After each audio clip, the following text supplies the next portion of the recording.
personal lawyer will do something. The acting attorney general will do something. Mr. Attorney General, you are acting today like the president's personal attorney, and that's the whole problem. You've got you have a whole banner of his face hanging over the Department of Justice, and you and everybody else walks under it. Mr. Attorney General, you are in a bubble because the reality... Because I don't read the Washington Post? No, Okay. no. Obviously, you should be in touch with some of these folks because I asked you specifically about an individual who had molested kids and been convicted. He says, Andrew also told that since he was pardoned for storming the Capitol on January 6, 2021, and he was being awarded $10 million as a result of being a January 6er, Andrew did tell that he would be putting him in his will, referring to one of the victims of his molestation. Criminal suggested he be awarded $10 million. Now you're playing absolute word games. I am not playing a word game. Of course you are, because people And also, words matter. Words matter. So if you're going to quote me accurately. Mr. Chairman, I'd like... Chris Van Hollen wasn't letting Todd Blanche dodge questions about the DOJ's $1.776 billion fund. He challenged Blanche over alleged January 6th payout promises and demanded independent oversight before accusing the acting attorney general of putting loyalty to Trump ahead of the rule of law. In response to Senator Coons saying that Capitol Hill police officers were worried that people who assaulted them on January 6th might benefit from a slush fund, you said that couldn't be true because it hadn't been set up. I didn't say it couldn't be true, Senator. I didn't say it couldn't be true. I said it was surprising it was true. Okay. So it is very possible that people have been anticipating getting payments from the administration, people who were part of the attack on the Capitol on January 6th, right? You're asking me to speculate on the possibility of something? Have you not heard of anybody anticipating getting payments from that? No, I haven't. Okay. I don't know what that means, actually. All right. But I won't speculate. I want to put it in the record, submit for the record, a January 2026 Washington Post story, a long story entitled, "For Many January 6 Rioters, a Pardon from Trump Wasn't Enough." And it goes on to quote the President of the United States, when asked about these payments, said, "A lot of people in government now talk about it, because a lot of people in government really like that group of people," unquote, referring to the January 6 rioters. Are you not aware of that statement from the president? I have never read the Washington Post. Well, I can tell you that there are a lot of people I accept that you read it. For a long time who've been anticipating payments. You're not aware of that? In fact, when I asked, you're telling me there's a lot of people that were anticipating payments? Yes. No. Well, I'm not aware of that. Okay. Well, Mr. Attorney General, you are in a bubble because the reality... Because I don't read the Washington Post? On May 19, 2026, Blanche refused to rule out payments from the $1.776 billion anti-weaponization fund to people who had assaulted police officers during January 6th. He said anyone who believed they were a victim of government weaponization could apply. No. Obviously, you should be in touch with some of these folks because I asked you specifically about an individual who had molested kids and been convicted, about his anticipation of getting a payment, and you said that couldn't be true. In fact, that was a lie. I want to read you. I didn't say that. I got the transcript right. Good. You said it was obvious. I'm obviously lying in the question because there's no way the person committed to that because the slush fund did not exist. That's what you said. Correct. I'm going to read from you, Mr. Attorney General, an affidavit from the Hernando County, Florida Sheriff's Office. And I want you to listen carefully to what this police officer said about this criminal named Andrew, pardoned by the president, now being charged for child molestation. He says, Andrew also told that since he was pardoned for storming the Capitol on January 6, 2021, and he was being awarded $10 million as a result of being a January 6er, Andrew did tell that he would be putting him in his will, referring to one of the victims of his molestation. He would be putting him in his will to take any money he had left over. This tactic was believed to be used to keep from exposing what Andrew had done to him, signed under penalty of perjury by someone in the sheriff's office. And you're telling me You don't know about all these people who have been signaled by the President of the United States and others that they're going to get payments. I think that that's what you just read is disgusting. It's horrible that happened, but that's not what I said. I mean, you can say you're telling me and then make up something that I'm not saying, or you can let me speak. Mr. Attorney General, yes. I'm reading from the statement here. I got a transcript of what our exchange earlier.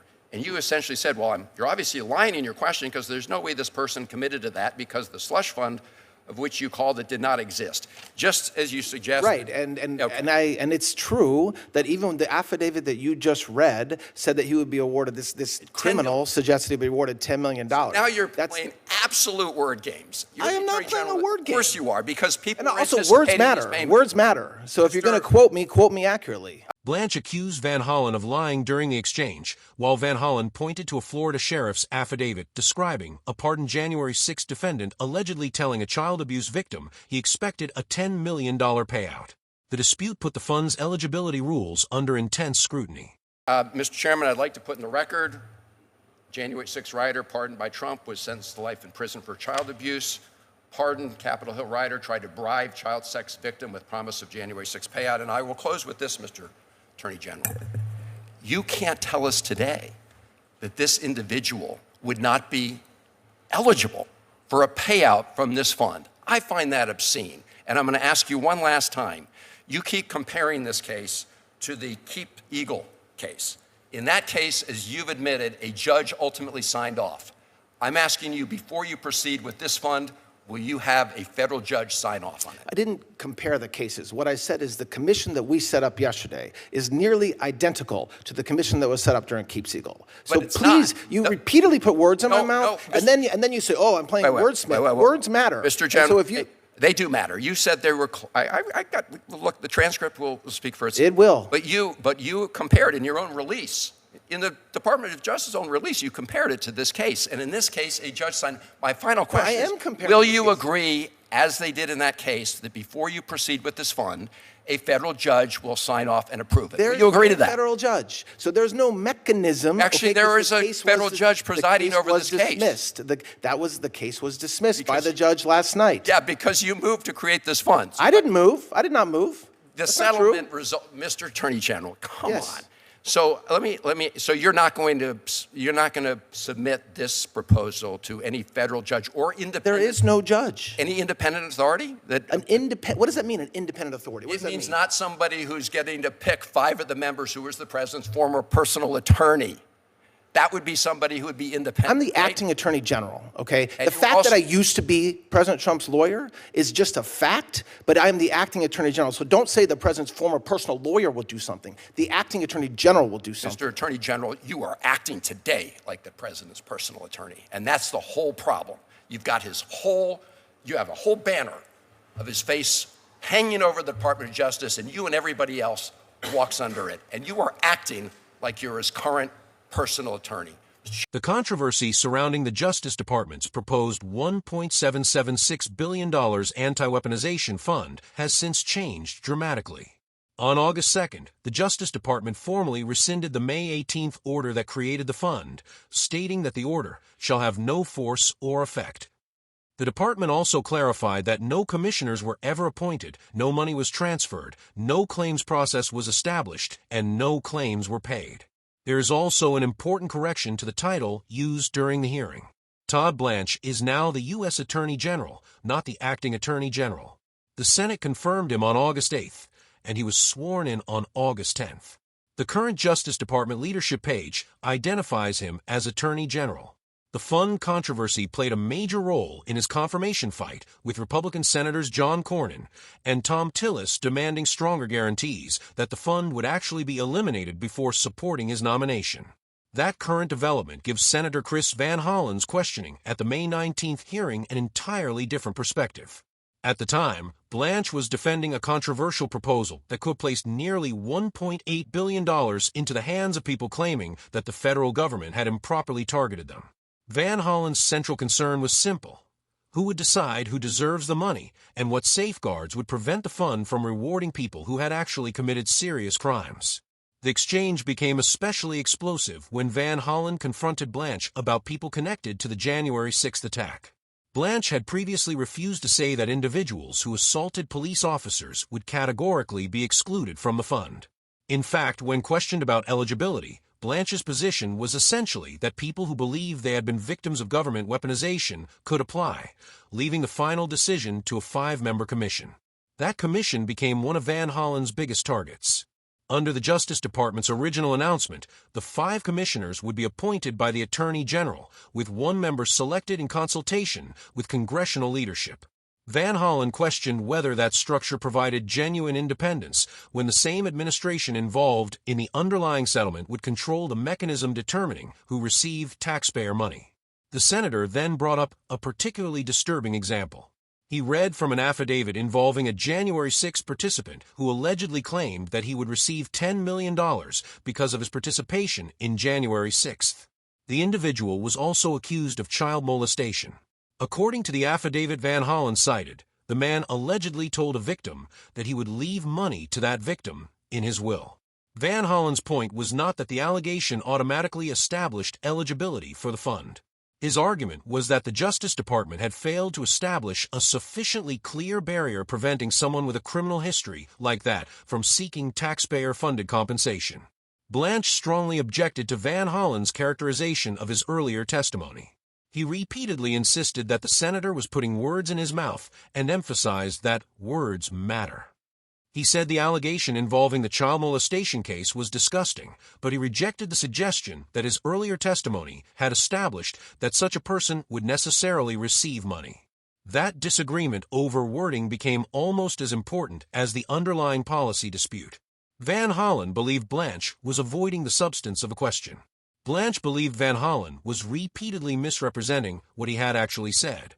The result was a confrontation in which neither side accepted the other's framing. But Van Hollen had another concern: judicial oversight. The senator asked Blanche whether a federal judge should approve the proposed fund before it could distribute money.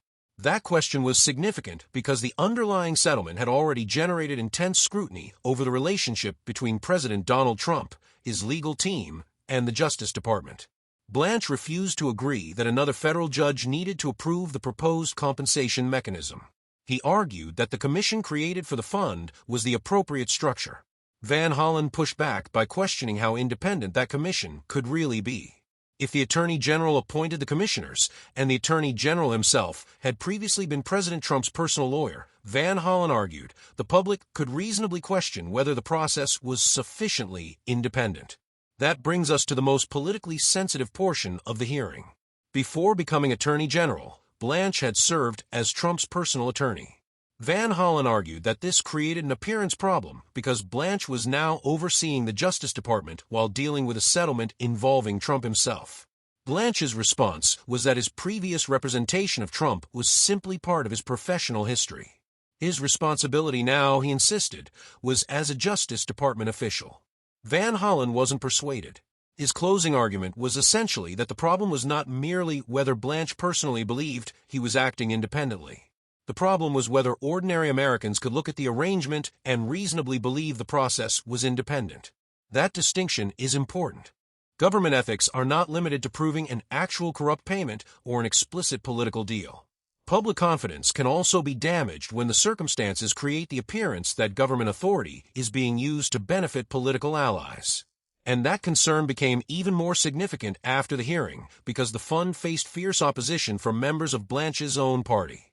Republican Senators John Cornyn and Tom Tillis eventually made the fund a major condition of Blanche's confirmation. They demanded written assurances that it would not proceed. Blanche ultimately rescinded the underlying May 18th order, clearing a major obstacle to his confirmation. The development also matters because Blanche had previously testified that the administration was not moving forward with the fund.